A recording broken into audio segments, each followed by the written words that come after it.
दोस्तों, आज से मैं एक नया सीरीज़ स्टार्ट कर रहा हूँ WPF के बारे में।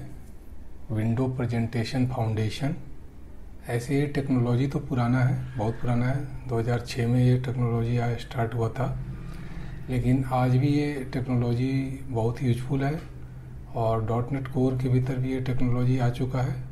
तो इस टेक्नोलॉजी को अगर आप नहीं जानते हैं तो यह सीखना जो है यूजफुल है, क्योंकि जॉब के पॉइंट से भी यूजफुल है और इसके बहुत सारे वाइडर एप्लीकेशंस हैं। तो मैं आपको बताऊंगा, पहले मैं इसके बेसिक को बताऊंगा, फिर मैं उसके बाद आपको प्रोजेक्ट वगैरह बनाना वगैरह भी बताऊंगा आगे। तो सबसे पहले हम समझते हैं कि WPF क्या होता है, ठीक है ना। देखिए, WPF का फुल फॉर्म होता है विंडो प्रेजेंटेशन फाउंडेशन, ठीक है। विंडो प्रेजेंटेशन फाउंडेशन का मतलब है कि आप जो है आप ऐसा एप्लीकेशन बना सकते हैं जिसमें UI डिज़ाइन जो है, user interface design, rich interface के साथ होगा। रिच इंटरफेस के साथ होगा का मतलब ये है कि आमतौर पर जब आप कोई भी विन फॉर्म बनाते हैं विंडोज़ डेस्कटॉप में, अगर आप कोई भी एप्लीकेशन बनाते हैं जिसमें कि उसके लिए आप विन फॉर्म का यूज करते हैं, तो उसमें जो फॉर्म बनता है वो उसकी रिचनेस इतनी ज़्यादा नहीं होती है कि जितना, जैसे कि आप मान लेते कोई कंट्रोल है, उस कंट्रोल को आप रोटेट करके दिखाना चाहते हैं वगैरह वगैरह, बहुत सारी चीज़ें हैं। तो आप उसको करना चाहें तो उसमें आपको इतनी सारी सुविधा नहीं है।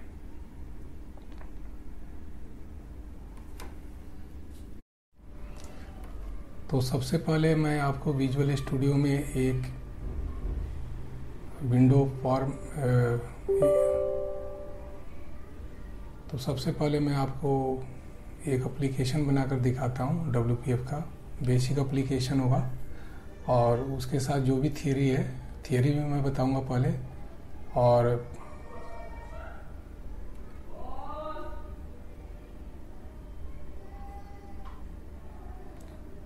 सबसे पहले एक नया प्रोजेक्ट बनाते हैं।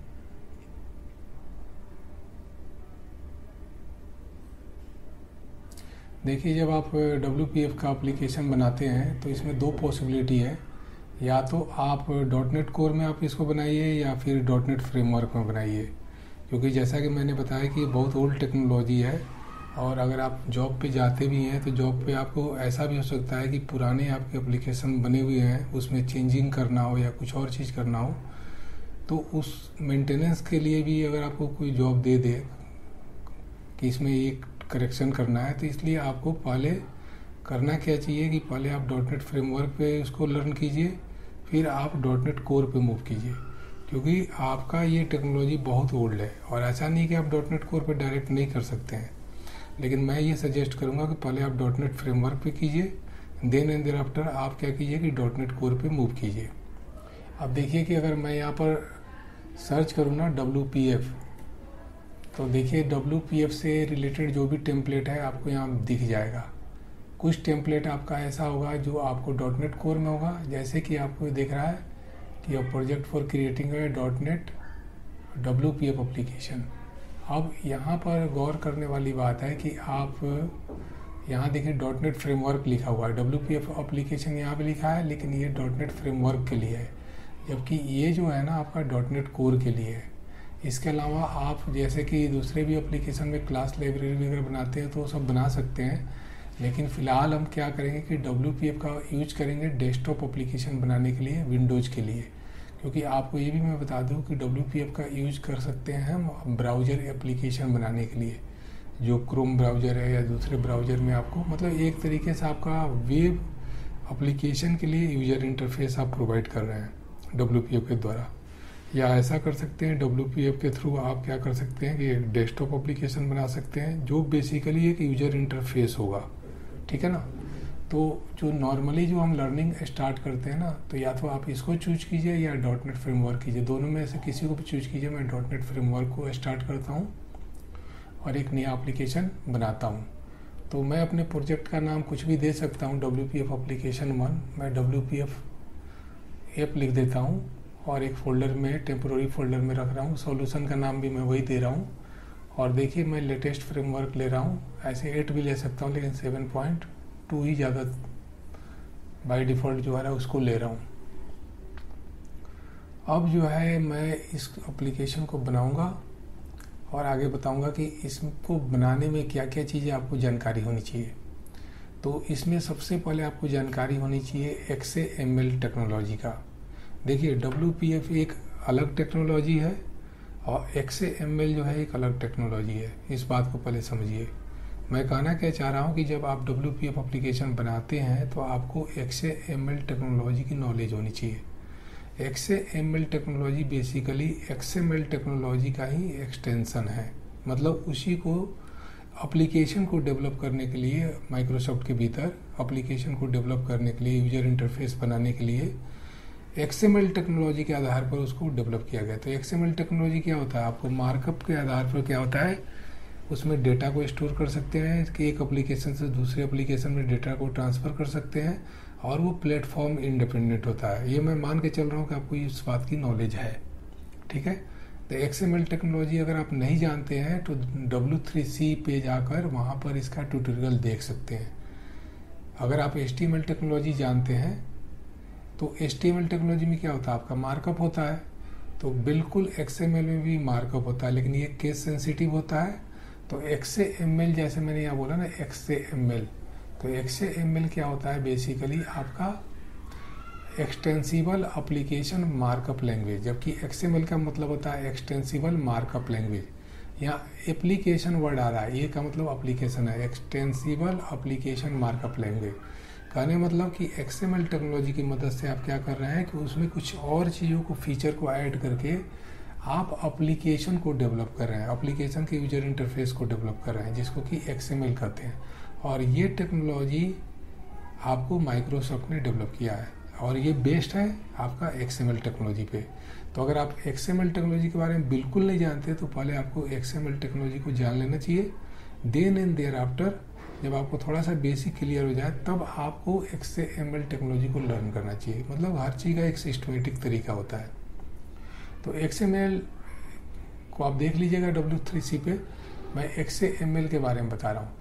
जैसे ही मैंने WPF एप्लीकेशन बनाया तो क्या हुआ कि आपको ये इंटरफेस दिखाई दे रहा है। जैसा कि आप जानते हैं कि इधर राइट साइड में यूजुअली सॉल्यूशन एक्सप्लोरर है, यहाँ प्रॉपर्टीज है वगैरह वगैरह चीज़ें आपको दिख रही है। अगर ये सब चीज़ें आपको नहीं दिखे तो व्यू में जाकर आपको ये दिख जाएगा। जैसे सॉल्यूशन एक्सप्लोरर अगर आपको नहीं दिखे तो यहाँ क्लिक करेंगे तो सॉल्यूशन एक्सप्लोरर जो है आपको दिख जाएगा। मैं मान के चल रहा हूँ कि आपको विजुअल स्टूडियो का बेसिक नॉलेज है कि विजुअल स्टूडियो में सॉल्यूशन एक्सप्लोरर क्या होता है और ये जो बाकी टूल बॉक्स वगैरह है ये कहाँ से आ रहे हैं, ठीक है। अब मैं मेन रूप से बात करूँगा XAML के बारे में। अब देखिए कि जब आपने एप्लीकेशन बनाया तो सबसे पहले आपको क्या आया, आप सॉल्यूशन एक्सप्लोरर में जाके देखिए कितने फाइल बने हैं। आपको आपका प्रोजेक्ट का नाम दे रहा है WPF जो कि मैंने रखा है और सॉल्यूशन का नाम भी मैंने वही रखा है और इसके भीतर प्रॉपर्टीज नाम का आ रहा है जिसमें असेंबली इन्फो, रिसोर्स और सेटिंग्स आपको आ रहा है। ये रिसोर्स क्या होता है उसके बारे में मैं आपको बताऊंगा। रेफरेंस में आपको वो सारे रेफरेंसेज वो DLL वगैरह आ जाएंगे फ्रेमवर्क के जो कि WPF के लिए आवश्यक है। कुछ कोर फ्रेमवर्क है या कोर DLL वगैरह कह सकते हैं, जैसे कि सिस्टम वगैरह जो है दूसरे एप्लीकेशन में भी यूज होता है। कोई भी .NET एप्लीकेशन आप बनाते हैं, लेकिन मेन रूप से आपको WPF में जो मेन फ्रेमवर्क है ना वो है प्रेजेंटेशन फ्रेमवर्क और प्रेजेंटेशन कोर फ्रेमवर्क। ये दो फ्रेमवर्क जो है ना और यहाँ जो नीचे आपको विंडो बेस दिख रहा है ये तीन आपका मेन है। इसके अलावा जो आपको सिस्टम कोर, सिस्टम डेटा वगैरह वगैरह दिख रहा है ना ये दूसरे भी .NET एप्लीकेशन को डेवलप करने में यूज किया जाता है। तो अगर आप WPF का आर्किटेक्चर को जब देखेंगे तो उसमें मैं आपको बताऊंगा कि प्रेजेंटेशन कोर क्या है, प्रेजेंटेशन फ्रेमवर्क क्या होता है और विंडोज बेस क्या होता है। अभी फ़िलहाल आप मान के चलिए कि आप इनको रेफरेंस अपने एप्लीकेशन में करते हैं। WPF का एप्लीकेशन जब बनता है तो ये तीन आपके कोर हैं, प्रेजेंटेशन कोर, प्रेजेंटेशन फ्रेमवर्क और विंडोज बेस। यहाँ तक समझ में आ गया होगा। तो आपको ये DLL वगैरह चाहिए होते हैं, ये रेफरेंसेज आपको चाहिए। इसके बाद आपका होता है कि आप अगर अपने एप्लीकेशन को कॉन्फ़िगर करना चाहते हैं तो एक कॉन्फ़िगरेशन फाइल होती है जो दूसरे भी डॉटनेट एप्लीकेशन में होता है, जो एक XML फाइल होता है। और XML फाइल में आपका जानते ही है टैग बेस होता है, केस सेंसिटिव टैग होते हैं। तो ये जो मार्कअप है ना, ये आपको कॉन्फ़िगरेशन सेटिंग के लिए होता है आपके एप्लीकेशन के। तीसरा चीज़ आपको देखना है कि app.xaml, अगर मैं इसको डबल क्लिक करूं तो ये XML फाइल है। जैसे कि XML फाइल भी मार्कअप ही होता है ना, तो यहाँ भी ये XML की तरह ही ये पूरा मार्कअप होता है केस सेंसिटिव। लेकिन इसके मतलब को आपको समझना है कि ये क्या लिखा हुआ एप्लीकेशन, फिर एप्लीकेशन यहाँ क्लोज हो रहा है, application dot resources, application resources close हो रहा है, इसका क्या यूज है, ये सब चीज़ें मैं अभी आपको बताऊँगा थोड़ी देर में। तो आप वीडियो कंटिन्यू करते रहिए। और आपको यहाँ पर आपको दिख रहा है मेन विंडोज। मेन विंडो को अगर डबल क्लिक करूँ तो आप क्या देखते हैं, मेन विंडो पे आपको देखेंगे कि इसमें 2 फाइल बनता है। इसमें अगर मैं यहाँ पर थोड़ा सा क्लिक करूँ ना तो आपको दिखेगा, इस नोट को क्लिक किया तो 2 दिख रहा है। एक आपको क्लास C# का क्लास फाइल है .cs फाइल, और दूसरा जो है XML फाइल है जो आपके इंटरफेस को डिजाइन करता है। मतलब जो भी आप एप्लीकेशन बनाएंगे, उसमें बटन वगैरह बनाएंगे और चीज़ें बनाएंगे, तो उसका इंटरफेस, यूजर इंटरफेस के लिए आपको ये है। और ये बैकएंड का कोड है। बैकएंड का कोड का मतलब है कि जैसे कि आपने सपोज कीजिए कि आपका ये विंडो है, अब इस विंडो पर मान लीजिए मैं माउस मूव कर रहा हूँ। अब माउस मूव करने पर मैं चाह रहा हूँ कि इसका कलर चेंज हो जाए। इस तरह का अगर कोडिंग करना हो ना, तो इसको बैकएंड के कोड में हम C# की मदद से करेंगे। ये सब चीज़ें मैं आगे बताऊंगा। अभी पहले बेसिक आपको बता रहा हूँ कि WPF वर्क कैसे करता है। तो आपने सॉल्यूशन एक्सप्लोरर में जो बेसिक जो चीज़ था ना, वो समझ लिया कि क्या क्या चीज़ें होता है। कुछ फ्रेमवर्क होते हैं जो कोर फ्रेमवर्क होते हैं, जैसे प्रेजेंटेशन कोर वगैरह मैंने बता दिया, वो आपको ज़रूरत होता है WPF के एप्लीकेशन को डेवलप करने के लिए। प्रेजेंटेशन फ्रेमवर्क, प्रेजेंटेशन कोर और विंडोज बेस। दूसरा चीज़ मैंने बताया कि आपके कोई भी WPF एप्लीकेशन डेवलप करेंगे तो उसमें आपका एक app.xaml नाम का एक XML फाइल होता है। XML फाइल होता है, मैं थोड़ा प्रोनाउंसिएशन मेरी थोड़ी XML बोल दे रहा हूँ, लेकिन आपको माइंड में रखना कि XML फाइल होता है app.xaml। इसका यूज अभी आपको आगे मैं बताऊँगा, और ये आपको होता है। अब आपको मैं अगला टॉपिक बताने जा रहा हूँ कि मेन विंडोज क्या होता है, फिर मैं ऐप के बारे में बताऊँगा, ठीक है ना। तो अब स्टार्ट करते हैं कि मेन विंडो क्या होता है। देखिए, जैसा मैंने बताया कि जब आप WPF एप्लीकेशन को बनाते हैं, कोई भी उसका एक टेम्पलेट लेकर, तो एप्लीकेशन जो बाय डिफ़ॉल्ट बनता है तो उसके भीतर आपको एक मेन window.xaml फाइल बनता है, और उसके बैकएंड कोडिंग के लिए XML.cs फाइल बनता है। ये 2 चीज़ें बनता है।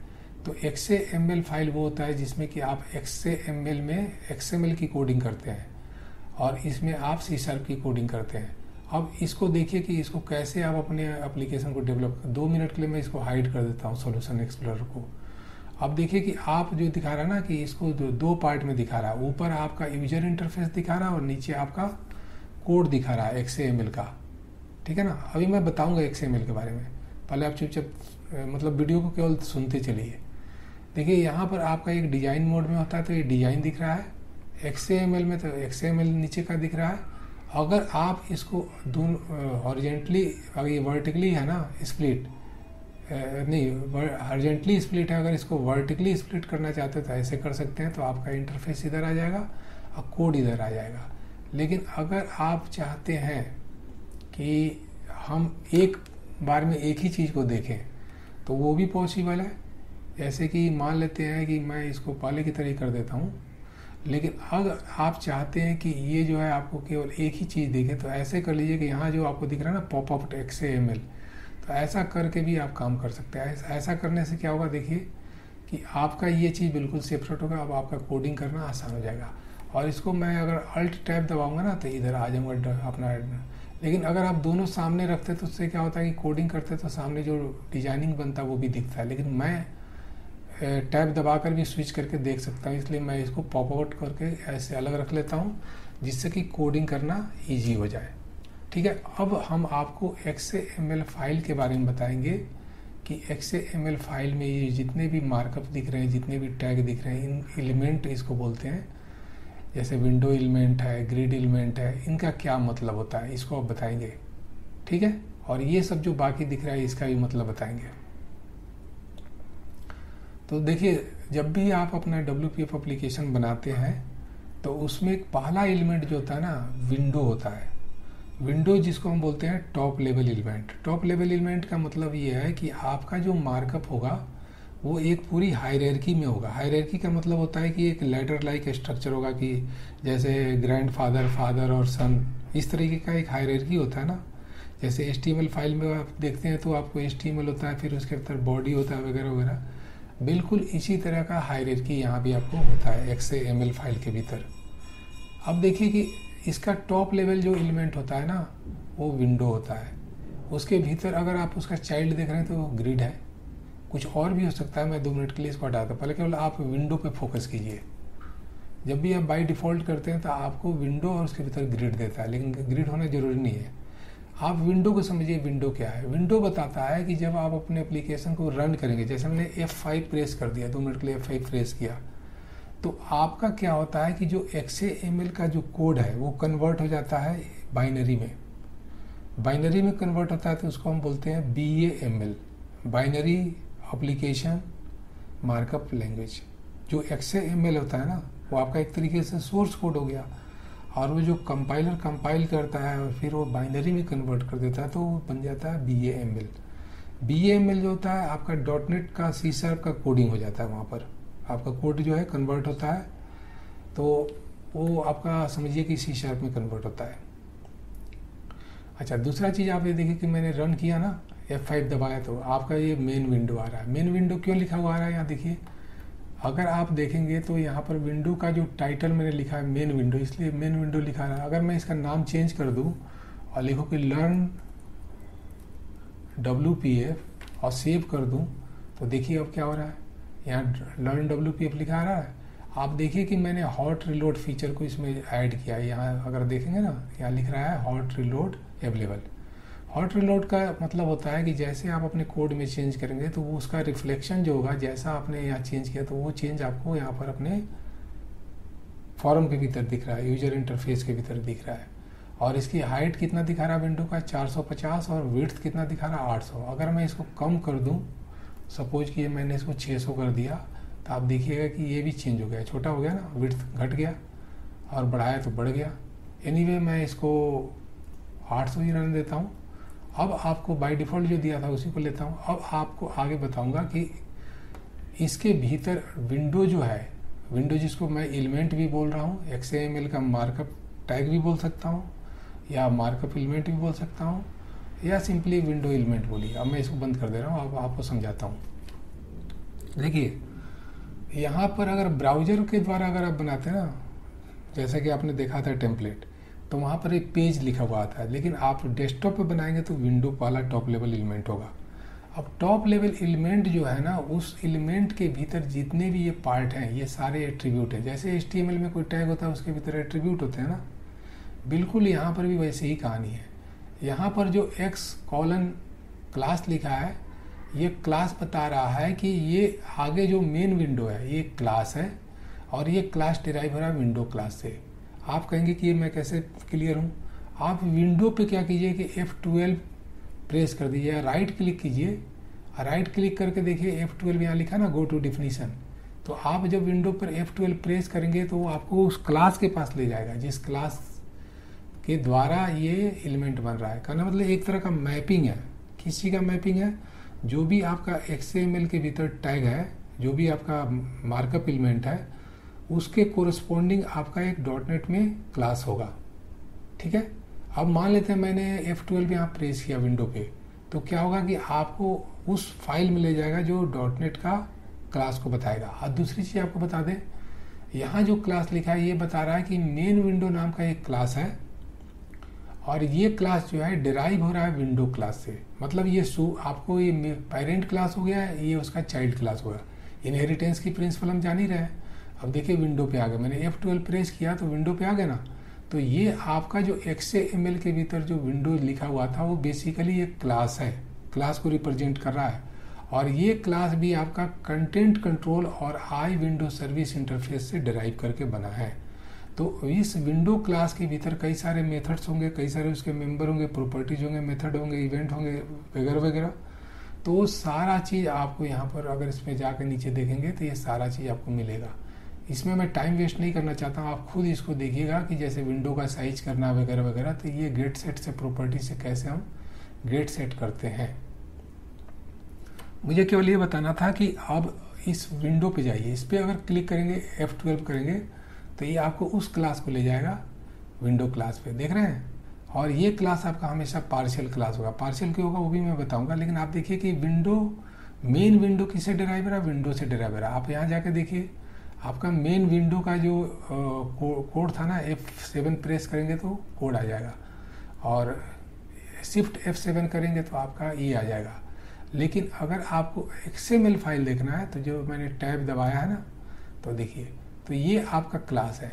तो आप WPF ऐप को फिर क्या बोलेंगे, ये आपका नेम स्पेस है। अगर आप अपने कोड पे जाकर देखिए, जो मैंने कोड यहाँ दिखाया है, तो ये नेम स्पेस है ना WPF app. WPF app name space के भीतर आपका मेन विंडो क्लास है। अगर उस लॉजिक से अगर आप समझेंगे तो आपको समझ में आ जाएगा मैं कहना क्या चाह रहा हूँ। तो देखिए ये आपका नेम स्पेस है और ये आपका क्लास है। तो X कॉलन क्लास बता रहा है कि विंडो जो है एक, हमेशा तो विंडो ही लेंगे, लेकिन ये जो है विंडो, उसकी कोडिंग अगर आपका बैकएंड को देखना है तो मेन विंडो क्लास में जाकर कोडिंग कीजिए या देखिए। दूसरा चीज़ कि X कॉलन क्लास का क्या मतलब है, क्योंकि जब आप WPF लर्न करना शुरू करेंगे तो सबसे पहले कन्फ्यूजन आपका ये होगा कि X कॉलन ये क्या मतलब है। क्लास तो आपने समझ लिया कि क्लास को रिप्रेजेंट कर रहा है मेन विंडो, तो X कॉलन जो है, X जो है आपको इसको प्रीफिक्स बोलते हैं। X को क्या बोलते हैं, प्रीफिक्स बोलते हैं। और ये प्रीफिक्स जो है आपको एक नेम स्पेस को रिप्रेजेंट करता है। मैं अभी बताऊंगा, आपको समझ में आएगा। देखिए जब भी आप XML फाइल बनाते हैं तो उसमें एक डिफ़ॉल्ट नेम स्पेस होता है जो आपको एक URL से रिप्रेजेंट किया जाता है। अब ये URL जो है http://schema microsoft.com/winfx 2006 XML और प्रेजेंटेशन, क्योंकि विंडो प्रेजेंटेशन फाउंडेशन है तो प्रेजेंटेशन लिखा है। ये URL जो है, ऐसा नहीं कि इस URL पे जाकर आप देखेंगे तो ये URL रियली कोई URL है या URL है, ये नहीं, यह बस एक यूनिक जो है नेम स्पेस को रिटर्न करता है। बस इसको ऐसे समझिए। माइक्रोसॉफ्ट ने अपने कंपनी के URL को इसलिए लिया कि जिससे कि एक यूनिक नेम स्पेस मिले, इसका रियल URL से कोई मतलब नहीं है, पहली चीज़। अब इस URL के भीतर, जैसे कि हमने अभी बताया कि कोई भी नेम स्पेस होता है, कोई भी नेम स्पेस होता है, तो नेम स्पेस के भीतर क्या होता है, नेम स्पेस आपके क्लासेज होते हैं, और कई सारे आपके क्लास के भीतर मेंबर्स होते हैं। लाइकवाइज अगर आपको ये नेम स्पेस है तो यहाँ कहने का मतलब है कि अगर मैं यहाँ पर अब कोडिंग करना शुरू करूँ, कंट्रोल और स्पेस बार दबाऊंगा, तो कंट्रोल S बार जैसे दबाऊंगा ना, तो इसके भीतर की जो भी प्रॉपर्टीज है विंडो से रिलेटेड, जो भी उसके मेंबर, वो आपको दिखने लगेगा। देखिए यहाँ मेंबर दिख रहा है। ये सारा डेटा कहाँ से आ रहा है, क्योंकि ये सारा विंडोज़ का है। जैसे कि अगर मैं कहूँ कि जैसे यहाँ पर मैंने लिखा है एक्टिवेटेड, ये इवेंट को बता रहा, विंडो के इवेंट को। बैकग्राउंड को अगर देना है तो बैकग्राउंड यहाँ लिख लीजिए। अब बैकग्राउंड की वैल्यू हो सकती है कि मैं येलो कर दूँ, ठीक है। अगर आप जाकर अपने इसको एप्लीकेशन को रन करेंगे और चेक करेंगे तो ये आपका एप्लीकेशन जो है विंडो का बैकग्राउंड येलो हो जाएगा। लेकिन आप ये सोचिए कि ये जितने भी प्रॉपर्टीज आ रहे हैं, एट्रीब्यूट जिसको मैं बोल रहा हूँ, ये कहाँ से आ रहा है, ये विंडो का एट्रीब्यूट आ रहा है कहाँ से, तो ये डिफ़ॉल्ट नेम स्पेस से आ रहा है। इस नेम स्पेस के भीतर, क्योंकि जैसे मैंने बताया कि नेम स्पेस के भीतर कई सारे क्लासेज होते हैं, ठीक वही काम यहाँ भी हो रहा है, ठीक है। तो आप इस नेम स्पेस के भीतर आपका ये होता है। अब इसके बाद होता है custom name space. Custom name space का मतलब होता है कि ऐसा नेम स्पेस जो डिफ़ॉल्ट नेम स्पेस के भीतर जो क्लास नहीं है, जो मेंबर नहीं है, उसको हम कस्टम नेम स्पेस के भीतर देखते हैं। अब कस्टम नेम स्पेस बनाने के लिए हमें प्रीफिक्स यूज करना होता है। जैसे कि प्रीफिक्स इसको इसलिए बोलते हैं कि जब भी यूज करेंगे, जैसे मैंने क्लास वर्ड यूज किया तो उसके पहले प्रीफिक्स लगाने X, क्योंकि ये क्लास जो वर्ड है ये कहाँ मिलेगा, इसके भीतर, इस नेम स्पेस के भीतर एक वर्ड मिलेगा, कीवर्ड बोल लीजिए जो भी है, ठीक है। इसी तरीके से इस और भी अलग अलग जो नेम स्पेस है इसमें क्या क्या एलिमेंट या क्लास या दूसरे मेंबर अवेलेबल है उसके बारे में हम देखेंगे। ये एक्सप्रेशन ब्लेंड वगैरह के बारे में अभी हम देख नहीं रहे हैं। यहाँ तक कि आप अपना भी कस्टम का मतलब है कि अपना लोकल या दूसरे भी कोई DLL का क्लास को रिफ़र कर सकते हैं। जैसे कि अभी मान लेते हैं कि अगर मैं ऐसा करूँ कि यहाँ पर सॉल्यूशन एक्सप्लोरर में जाइए, तो सॉल्यूशन एक्सप्लोरर में आप जो देख रहे हैं ना, यहाँ पर जो भी आप एक ही तो आपको DLL यही तो WPF है, लेकिन अगर कोई नया प्रोजेक्ट आप इसमें ऐड कर दीजिए, मान लीजिए आपने एक नया प्रोजेक्ट और बनाया, उस DLL के भीतर भी जो क्लास वगैरह है उसको रिफ़र करना हो तो उसको भी रिफ़र कर सकते हैं। इसके भीतर हम रिफ़र कर सकते हैं। तो रिफ़र कैसे करेंगे, तो उसके लिए आपको फिर कोई प्रीफिक्स यूज करना होगा। हो सकता है जैसे आप यहाँ पर लिख दीजिए कस्टम, मैं यह समझाने के लिए बता रहा हूँ, XML NS का मतलब है नेम स्पेस कॉलन, और मैं कोई कस्टम दे दूँ और बराबर लिख दूँगा। और ये CLR नेम स्पेस का मतलब ये है, CLR नेम स्पेस, कि आप बता रहे हैं कि आपका नेम स्पेस क्या होगा। मान लेते हैं आपने किसी दूसरे फाइल को बनाया है, मतलब DLL दूसरा बनाया, तो उसका नेम स्पेस कुछ होगा, ABCD जो भी होगा, तो आप ABCD जो भी होगा लिखेंगे। और जो उसकी असेंबली होगी, उस असेंबली को भी फिर अगला एट्रीब्यूट के रूप में लिखेंगे। ठीक है, तो ये सारी चीज़ें मैं आपको बताऊंगा। और एक सिंगल, ये जो है ना, एक सिंगल, जैसे कि आप यहाँ देख रहे हैं ना, एक सिंगल स्ट्रिंग के भीतर होगा, ये नहीं कि इसके बाहर होगा, इसी के भीतर आपको असेंबली भी लिखना होगा। और उसके लिए हो सकता है सेपरेटर, कॉमा दे, जो भी है रूल है उसको हम देखेंगे। तो मैं ये बताना चाह रहा था कि कैसे हम अपने नेम स्पेस को स्पेसिफाई करते हैं। तो एक आपको बेसिक आइडिया मिल गया होगा कि विंडो के भीतर जो नेम स्पेस है उसका क्या रोल है। अच्छा, क्या ऐसा जरूरी है कि केवल विंडो के भीतर ही हम नेम स्पेस दें? नहीं, ऐसा कोई ज़रूरी नहीं है। देखिए, नेम स्पेस आमतौर पर जैसे कि हम कोई भी कोडिंग करते हैं तो क्या करते हैं, जैसे कि मान लेते हैं आप इस कोड को देखिए, आप इस कोड को, आपने एक नेम स्पेस बना दिया ना, और उसके भीतर जो भी आप अपना कोडिंग वगैरह कर रहे हैं, लाइक वाइज आप क्या कर रहे हैं, यहाँ भी मैंने कई सारे खोल रखे हैं, इसको भी बंद ही कर दे रहा हूँ।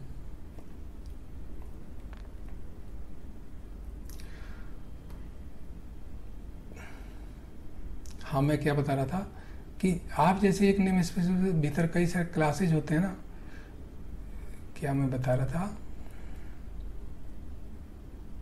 चलिए वो माइंड से निकल गया।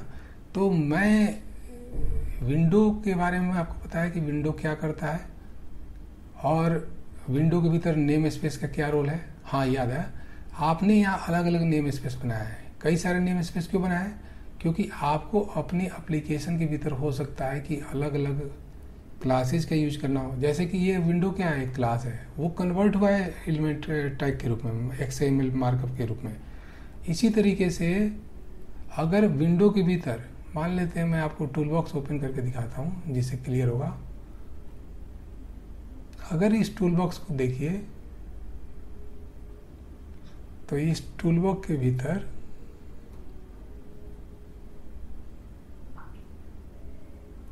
मैं इसको ऐसा करता हूँ कि इसको इसी में रख देता हूँ।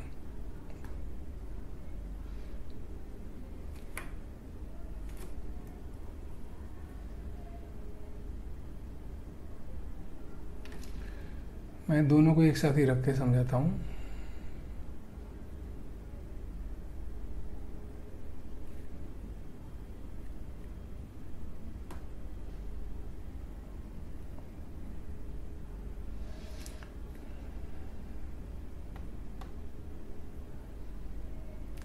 अगर मान लेते हैं कि आप अपने टूल बॉक्स के थ्रू कोई चीज़ ड्रैग करके, जैसे बटन ही आमतौर पर शुरू में सीखने के लिए होता है, अच्छा होता है बटन,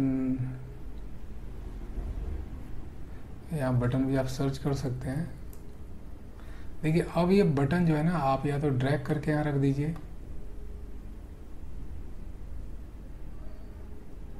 रख दिया ना। जैसे आपने बटन यहाँ ड्रैग किया तो देखिए विंडो के भीतर आपने क्या रखा, बटन, तो विंडो के भीतर एक नया टैग बन गया ये टैग।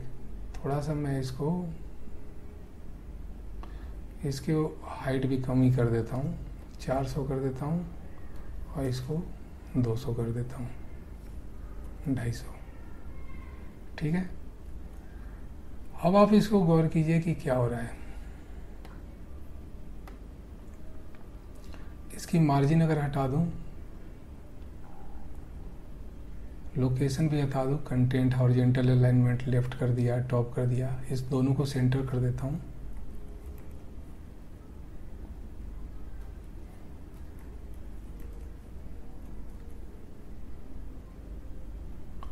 और मार्जिन हटा देता हूं, बिल्कुल सेंटर हो गया। अभी देखिए कि मैंने बटन की हाइट वगैरह कुछ नहीं दी है, उसका एक डिफ़ॉल्ट हाइट हुआ, उसने उस डिफ़ॉल्ट हाइट को लिया है, गौर कीजिएगा।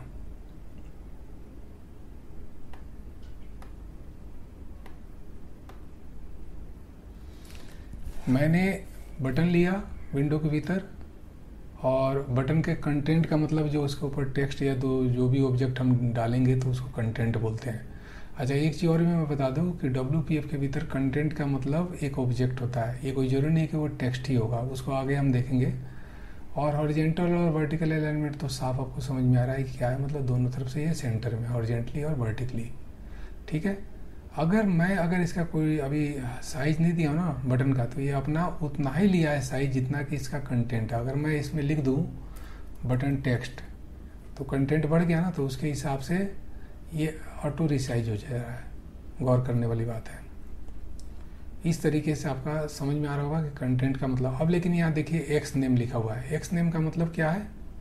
एक्स नेम का मतलब वो है कि जो नेम नाम का जो कीवर्ड है ना, वो आ रहा है इस नेम स्पेस के भीतर से, इस नेम स्पेस के भीतर से आ रहा है।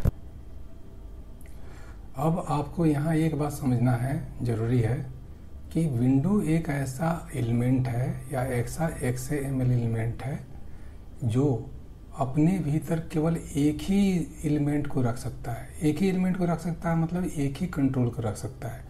अगर जैसे कि मैं टूल बॉक्स है, और टूल बॉक्स में थोड़ा सा इसको ऐसे कर देता हूँ जिससे कि अब मान लेते इस टूल बॉक्स से मैं दूसरा भी एक एलिमेंट रख रहा हूँ ड्रैग करके। अच्छा, एक चीज़ ये भी कहा जाता है आमतौर पर कि आप जो है कोड के थ्रू ही काम किया करो, ड्रैग करके इस काम को मत करो। आमतौर पे ये कहा जाता है, बिल्कुल सही बात है कि आपको सारी कोडिंग जो है ना, कोडिंग के थ्रू ही सारा काम करना चाहिए। जैसे कि अगर आपको कोई दूसरा बटन रखना है तो आप क्या करो कि बिना ड्रैग किए यहाँ पर ऐसे बटन करके बटन की जो भी प्रॉपर्टी वगैरह है उसको डालो। अब जैसे कि मान लेते हैं कि बटन एक दूसरा बनाए, कंटेंट रखा, कंटेंट का मतलब उसके भीतर जो टेक्स्ट 2 है और जो भी उसकी हाइट वगैरह देना हो आप दे सकते हैं। जैसे कि मैं हाइट वगैरह छोड़ देता हूँ अभी, और इसकी हॉरिजॉन्टल अलाइनमेंट कर देता हूँ लेफ्ट, और वर्टिकल टॉप कर देता हूँ। कर दिया ना? तो इस तरीके से सजेस्ट किया जाता है कि आप अपने, और हर एलिमेंट का कोई ना कोई टैग होता है जो उसका की बताता है। एक्स कॉलन, जब आप की लिखेंगे ना, जब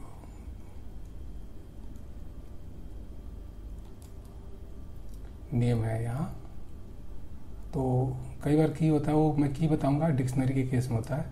तो इसका दूसरा नाम देता हूँ बटन 2, यूनिक नाम होना चाहिए, और इसका नाम देता हूँ बटन 1।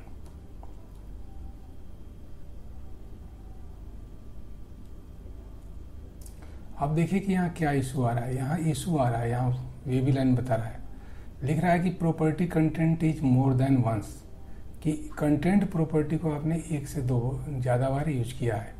क्या मैं इसको हटा दूंगा तो नहीं आएगा? आप चेक कीजिए, यहाँ कंटेंट लिखा हूँ, और फिर तो इसका चक्कर क्या है मैं आपको बता रहा हूँ। रियली क्या है कि आप इसके भीतर, विंडो के भीतर एक ही एलिमेंट को एज ए चाइल्ड रख सकते हैं, एक से ज़्यादा नहीं रख सकते हैं। या तो आप इसको हटा दीजिए, सेलेक्ट किया, कंट्रोल के सी, ये कमेंट होगा, देखिए ये इशू चला गया। तो ये आपको समझना है कि कुछ कंट्रोल ऐसे होते हैं, कुछ XAML के एलिमेंट ऐसे हैं जो अपने भीतर एक ही एलिमेंट को रख सकते हैं, एक से ज़्यादा को नहीं रख सकते हैं। अगर आपको इस चीज़ को समझना तो इसको देखिए। फिर इसी तरीके से मैं इसको कमेंट कर दूँ ऊपर वाले को, कंट्रोल के सी, तभी कोई इशू नहीं। मतलब ये दोनों कोड जो है सही है, कोड में कोई प्रॉब्लम नहीं है। प्रॉब्लम इसलिए आ रहा है क्योंकि जब हम ऐसा कर रहे हैं, मैं इसको पॉप आउट कर दे रहा हूँ समझाने के लिए।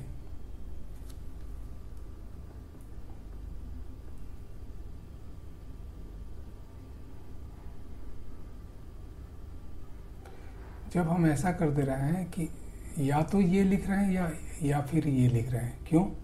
क्योंकि अगर हम दोनों लिख रहे हैं तो विंडो ऐसा है जो कहता है कि मेरे भीतर एक से ज़्यादा नहीं हो सकता है कंटेंट, एक से भी ज़्यादा कंटेंट नहीं हो सकता है। कंट्रोल के यूज करेंगे तो अंडू होता है,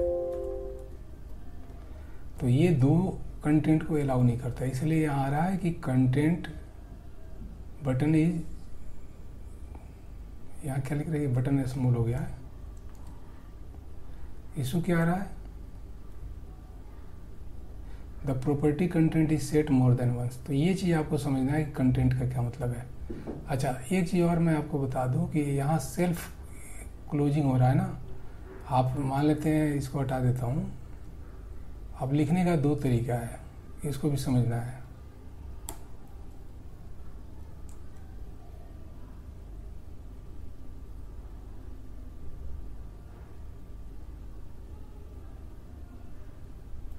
ये गलत लिख दिया हूँ।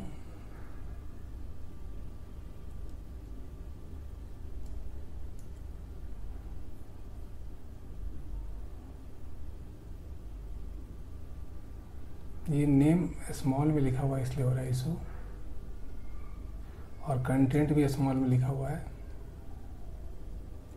ठीक है, अब आप इसमें समझिए कि अगर मैं इसको डुप्लीकेट कर दूं कंट्रोल डी करके और फिर सोचूं कि इसका नाम चेंज कर दूं यूनिक नाम, तो क्या ये एग्री कर रहा है? नहीं, क्योंकि ये बता रहा है कि the property content is set more than once. अब ये कंटेंट क्या है? प्रॉपर्टी है। नेम क्या है? प्रॉपर्टी है। लेकिन ये प्रॉपर्टी कहाँ से आ रहा है? इस एक्स नाम के नेम स्पेस से आ रहा है। इस जो एक्स लिखा हुआ है ना शॉर्टकट के रूप में नेम स्पेस के लिए, उससे आ रहा है ये नेम। यहाँ तक आपने समझ लिया होगा। अब अगला टॉपिक पे जाते हैं कि जब हमने देख लिया कि एक विंडो के भीतर एक से ज़्यादा कंट्रोल नहीं हो सकता है, तब क्या हम अपने लेआउट को डिजाइन कर सकते हैं?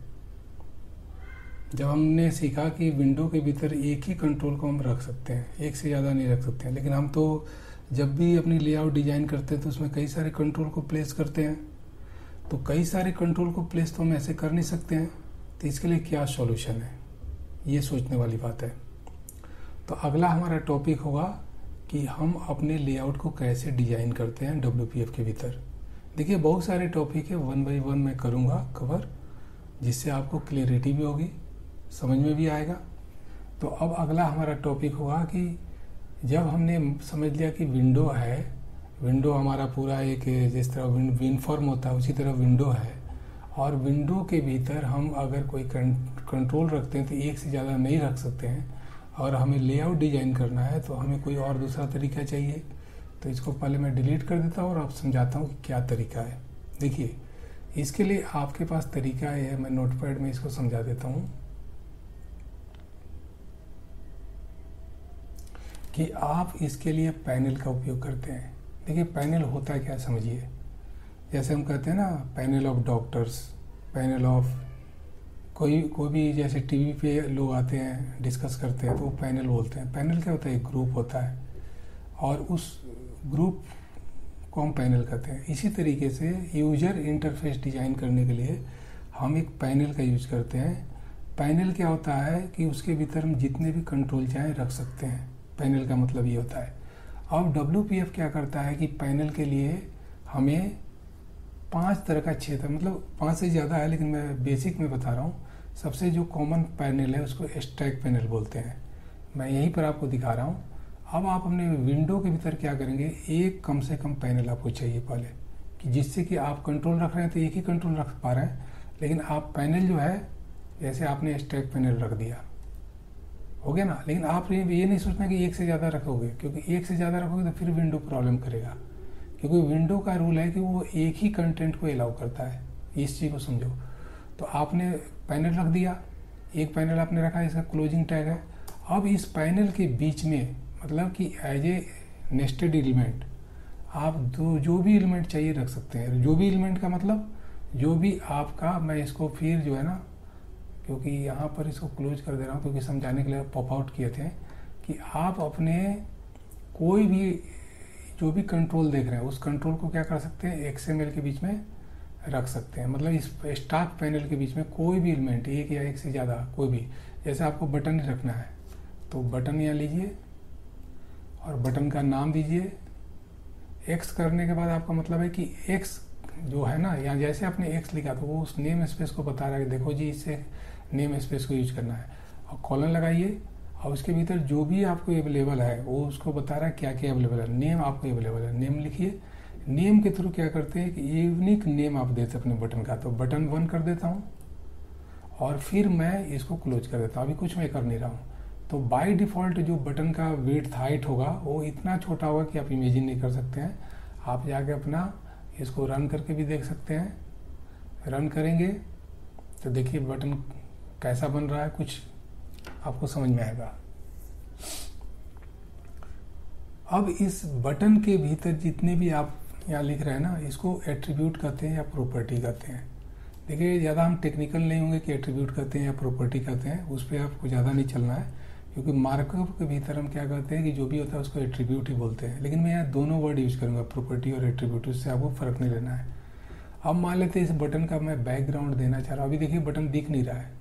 बटन क्यों नहीं दिख रहा है मैं आपको बता रहा हूँ, क्योंकि बटन का विड्थ हाइट मैंने अभी सेट ही नहीं किया है।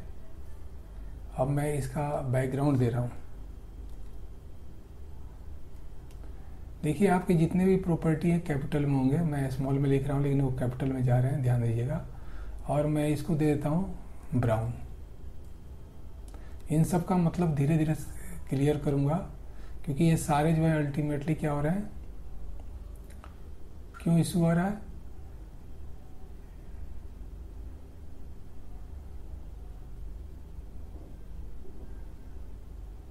अच्छा, ये डिबगिंग मोड में आपको नहीं एक्सेप्ट कर रहा है, ठीक है। ऐसे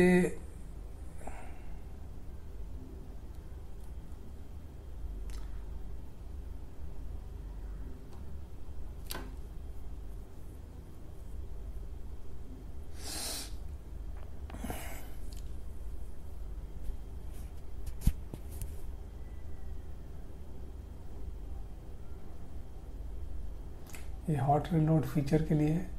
देखिए आपका बटन तो बना, लेकिन कितना उसका, इसका चेक कीजिए कि इसका क्या हो रहा है। हाइट जो है बहुत कम है, हाइट कम है लेकिन विड्थ पूरा ले रहा है। ऐसा क्यों हो रहा है उसको मैं भी समझाऊंगा।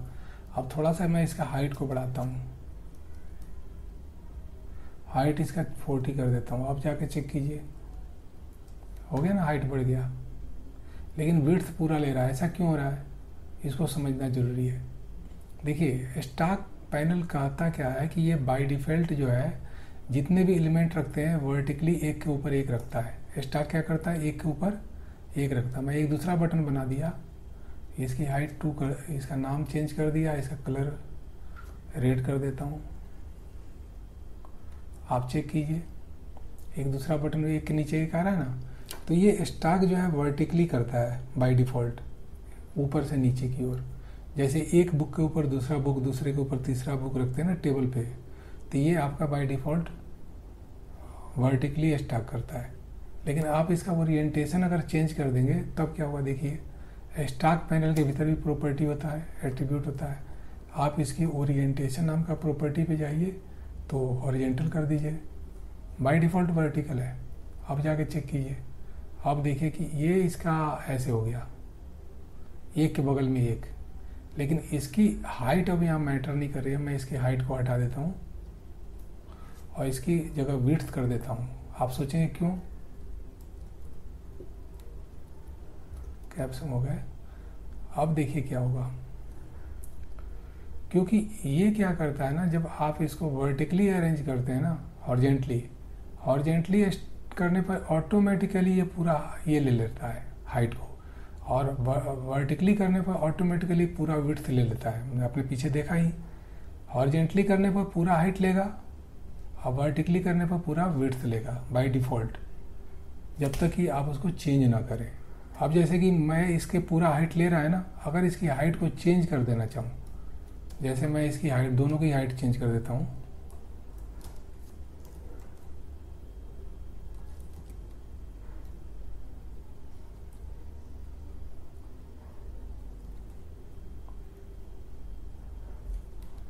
ये एक्स्ट्रा आ रहा है।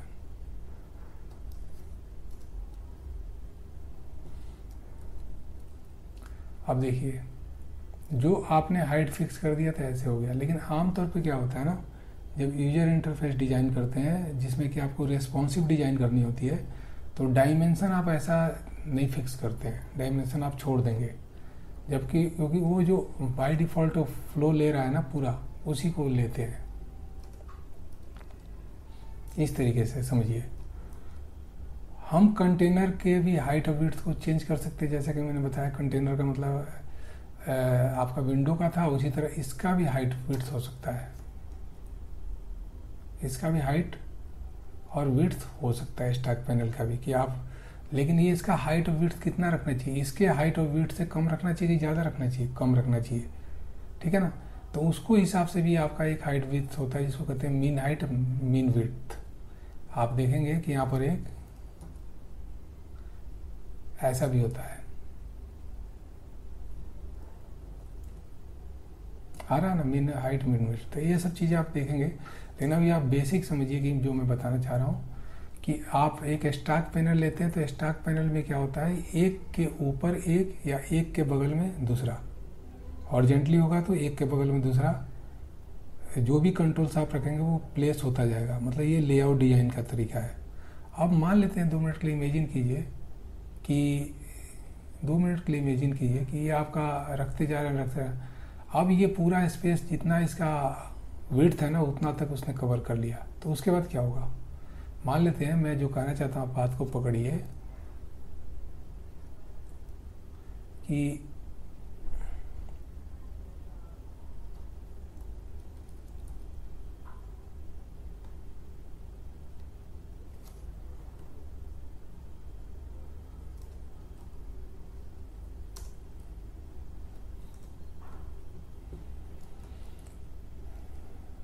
लेना नहीं जगह, ये पूरा कवर हो जाए, इसी तरीके से मानते चलिए।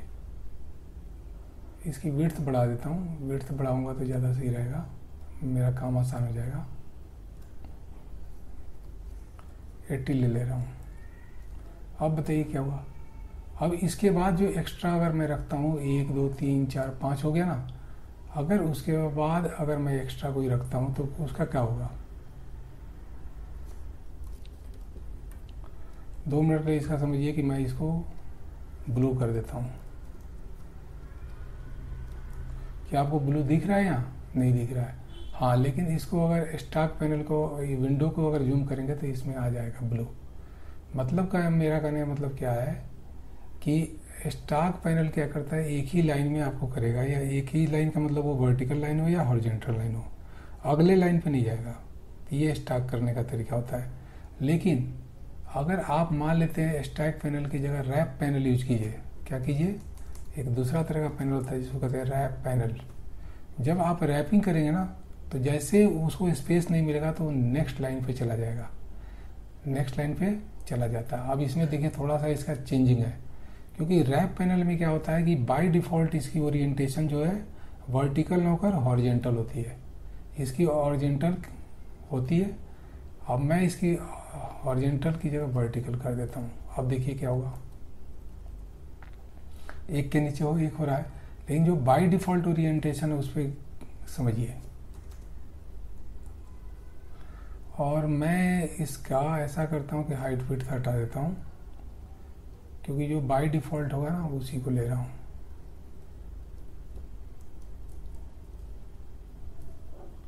ठीक है। अब देखिए कि ये बिल्कुल नहीं हो रहा है। अब इसका मैं हाइट विड्थ कर देता हूँ,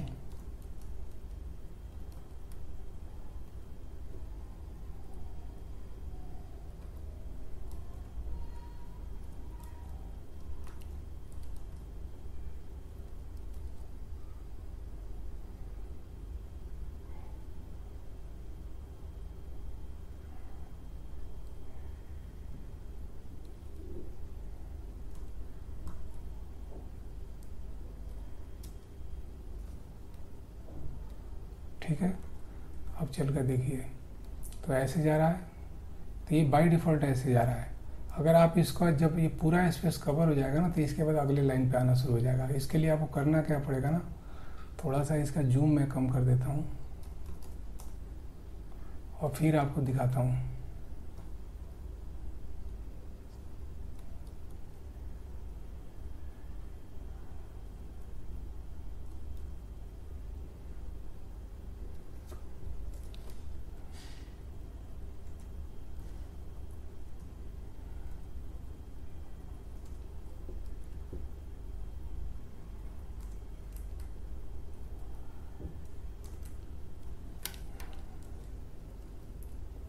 देखिए जैसे इसको स्पेस खत्म हो गया ना तो इसके बाद ये क्या हुआ, अगले लाइन पे आ गया।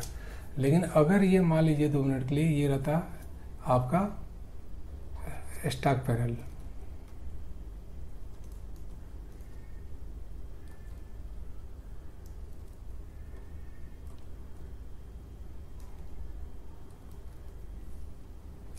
और फिर इसका ओरिएंटेशन को देखिए, बाय डिफ़ॉल्ट जो ओरिएंटेशन है वो ऊपर से नीचे की ओर है ना, और मान लेते हैं इसका हॉरिजॉन्टल कर देता हूँ।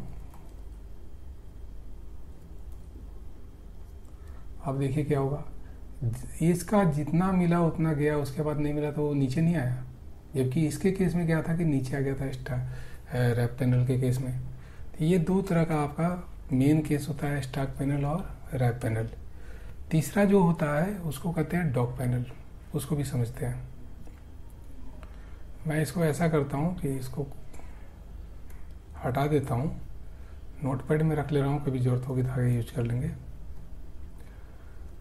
फिर मैं आपको बताता हूँ डॉग पैनल।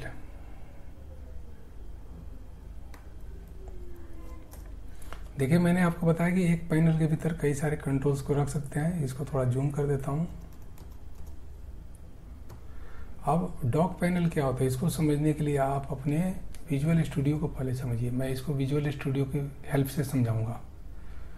देखिए अगर आपको अपने जो सॉल्यूशन एक्सप्लोरर है, अगर इसको उठाकर इधर रखना हो तो आप क्या करेंगे, इसको उठाएंगे यहाँ से और ड्रैग करेंगे। तो जब ड्रैग करते तो देखिए यहाँ एक डिजाइन बन रहा है, टॉप, लेफ्ट, राइट और बॉटम। तो अगर आप इधर रखते हैं तो ये आपका लेफ्ट में था, अगर इधर रख देंगे तो इधर जाके स्टक हो जाएगा। आपका क्या हुआ, सॉल्यूशन एक्सप्लोरर इधर चला गया और ये कहाँ गया, इधर गया। मतलब आपका ये डॉकिंग करने पे क्या होता है, या तो लेफ्ट में डॉकिंग हुआ या राइट में डॉकिंग हुआ या टॉप में या बॉटम में, ऐसे डॉकिंग होता है और बीच का स्पेस खाली होता है। जो अगर मैं मान लेते हैं सॉल्यूशन एक्सप्लोरर है, अगर मुझे इसको अनडॉक करना हो तो यहाँ से उठाएंगे, यहाँ से उठाए तो ये आपको गाइड कर रहा है कि किधर आपको रखना है। अगर मुझे राइट में रखना है तो राइट में रख दूंगा, आ गया ना। तो इस तरीके से आप अपना डॉकिंग करते हैं। बिल्कुल वही डॉकिंग का फीचर आपका डॉक पैनल में होता है। डॉक पैनल में आपके 5 पार्ट बनते हैं, लेफ्ट, राइट, टॉप, बॉटम, और बाकी जो स्पेस बचा उसको या तो फिल कीजिए या नहीं कीजिए, वो आपके हाथ में है। तो मैं आपको डॉक पैनल के बारे में बताऊंगा। तो इसके भीतर भी हम बटन रख सकते हैं।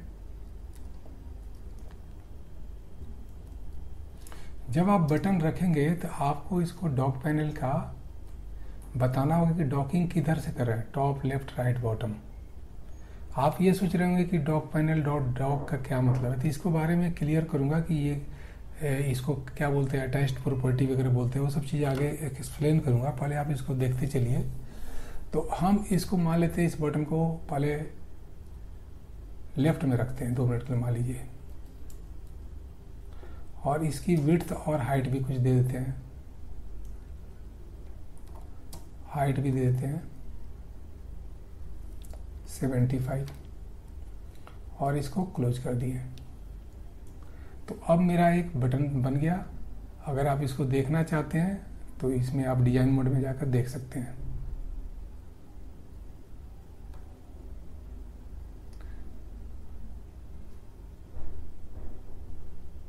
या बन गया ना। लेकिन अब आप इसको गौर कीजिएगा,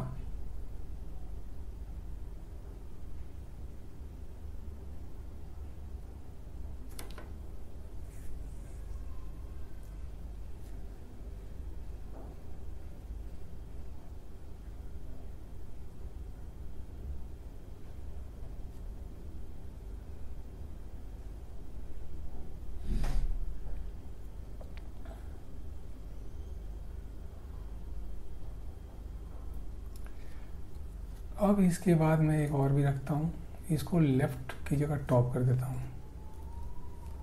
इसकी डॉकिंग होगी टॉप में, और फिर जाकर चेक करते हैं डिजाइन में। अब क्या हुआ, एक लेफ्ट में हो गया, लेकिन आपको लग रहा होगा ये तो टॉप में जा नहीं रहा है, उसको मैं एक्सप्लेन करूंगा अभी।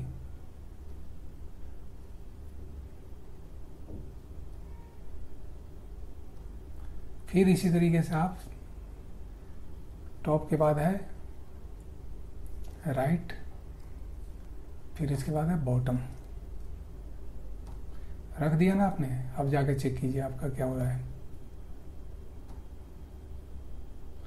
तो देखिए ये हो रहा है, लेकिन आपको लग रहा होगा कि ये अच्छी तरीके से नहीं हो रहा है। ठीक है, अब इसको करने के लिए, आपको अच्छे तरीके से करने के लिए आपको एक यहाँ समझाना जरूरी है कि एग्जैक्टली हो क्या रहा है।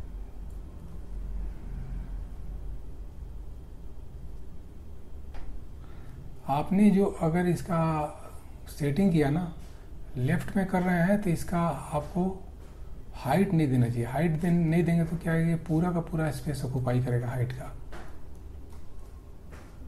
आप जाके चेक कीजिए, लेफ्ट वाला क्या किया, पूरा का पूरा हाइट ऑक्यूपाई किया। इसी तरीके से इसको भी कीजिए। टॉप वाले को पूरा का पूरा विड्थ दे देना होगा, तो इस विड्थ को हटा दीजिए, और राइट वाले को भी पूरा का पूरा हाइट दे देना है, तो इसको हाइट को हटा दीजिए। आपको समझ में आएगा मैं क्या कर रहा हूँ। अब जाके चेक कीजिए डिजाइन को, ये पूरा का पूरा ऑक्यूपाई किया, ये पूरा का पूरा ऑक्यूपाई किया, फिर ये पूरा का पूरा। अच्छा, ये भी माइंड कीजिए कि ये जब पूरा ऑक्यूपाई कर लिया तो इसके स्पेस को अगला वाला ऑक्यूपाई नहीं कर रहा, ऑर्डर मैटर कर रहा है, किस ऑर्डर में आप इसको रख रहे हैं। और फिर लास्ट में आपका जो है ना, इसको क्या कीजिए कि जो बॉटम है, बॉटम को पूरा का पूरा विड्थ ऑक्यूपाई करेगा।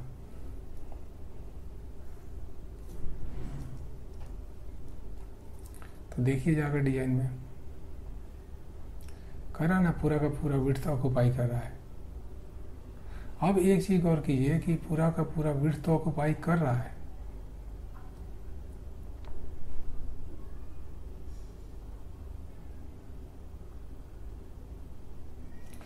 लेकिन जो बाकी जगह बच गया उसको कैसे हम करेंगे। उसके लिए हम एक प्रॉपर्टी होती है जिसको कहते हैं फिल, लास्ट चाइल्ड फिल। इसको ट्रू अगर कर देंगे तो अगर कोई अगला चाइल्ड अगर हम लेते हैं, जैसे कोई मैंने बटन और बना दिया, तो इसको डॉकिंग वगैरह कुछ नहीं लिखेंगे, इसकी हाइट वगैरह भी छोड़ देता हूँ, इसकी बैकग्राउंड दे देता हूँ, इसको दे देता हूँ रेड। अब जाके देखिए आपको समझ में आएगा मैं क्या कर रहा हूँ। ये पूरा का पूरा जो बचा हुआ स्पेस है ना, उसको ऑक्यूपाई किया। पहले ये गया, फिर ये गया, फिर ये गया, फिर ये गया।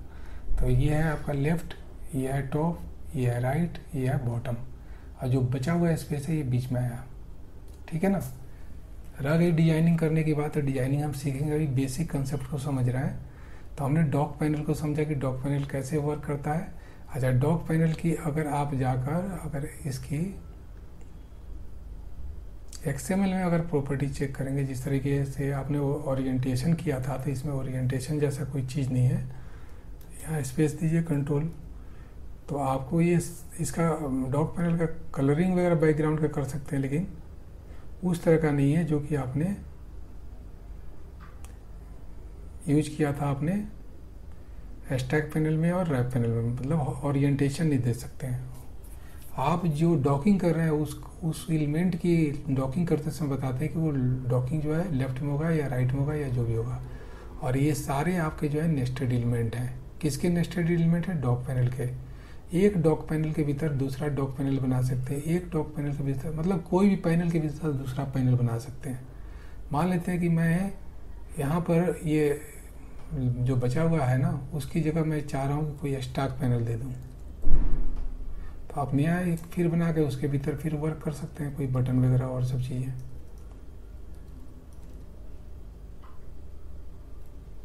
ठीक है।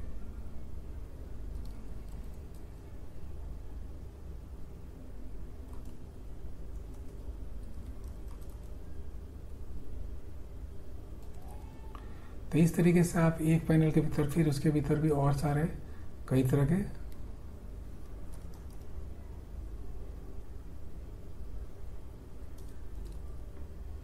दे सकते हैं। मतलब पैनल के भीतर फिर पैनल बना सकते हैं। आप जाकर चेक कीजिए डिजाइन में बन रहा है ना। तो ये आपका बेसिक मैं नॉलेज दे रहा हूँ जिसको कि आपको प्रैक्टिस करते रहना है, फिर सीखेंगे। इसके बाद आपको मैंने 3 तरह का पैनल बता दिया है, स्टॉक पैनल, डॉक पैनल और रैप पैनल। इसके बाद आपको मैं कैनवास बताऊंगा और ग्रिड बताऊंगा, क्योंकि ग्रिड बहुत इंपॉर्टेंट है। तो फिलहाल इतना ही।